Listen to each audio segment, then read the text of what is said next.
আছে। আমরা যেখানে যেখানে এই প্রোগ্রামগুলো কদিন আগে উত্তরাখণ্ডে গড়ে এসেছি, প্রত্যন্ত গ্রামে আমাদের সমাজের মানুষরা রয়েছেন। তো সেই সময় বিভিন্ন প্রান্তে প্রান্তে ছড়িয়ে রেখেছিল।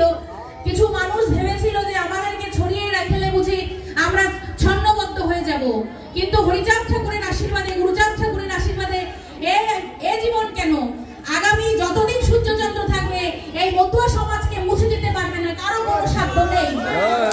এই যতদিন সূর্যচন্দ্র আছে ওই মতুয়াদের ওই লাল নিশান উঠছে তো উঠবেই, ডঙ্কা বাজছে তো বাজবেই, কেননা হরিচাঁদ ঠাকুর আমাদের দল দিয়েছে।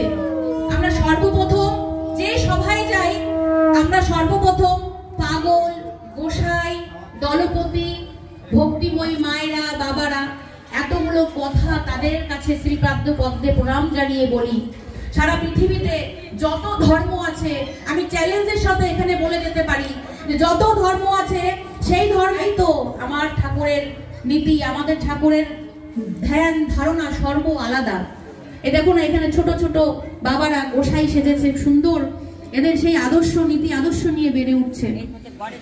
এই ধরাধামে এই ঠাকুরের ভক্তরা যারা রয়েছেন, গোসাইরা, এই পাগলরা, তারা দেশ দেশান্তরে গিয়ে ভক্তদের নিয়ে এই যে ভক্ত সংঘ করা, এই যে আমরাও এখানে এসেছি একটা ঠাকুরের সুন্দর সভায়, সুন্দরভাবে আপনাদের সঙ্গে থেকে ঠাকুরের নামও গুণগান কীর্তন সমস্ত কিছু করতে এসেছি। কেননা শুধু আমাদের গানের মধ্য দিয়ে সমস্ত কিছু উঠে আসে না। অনেকে আছে ইয়াং জেনারেশন, গানের অনেক কর্ম হয়তো আমরা বুঝতে পারি না, কিন্তু ঠাকুরের নীতি আদর্শ বলতে গেলে কিছু আলোচনারও দরকার আছে। তারই জন্য এই আলোচনা আর এই সভা করা। আমি বলবো এই বাড়ির গৃহকর্তাকে প্রত্যেক বছর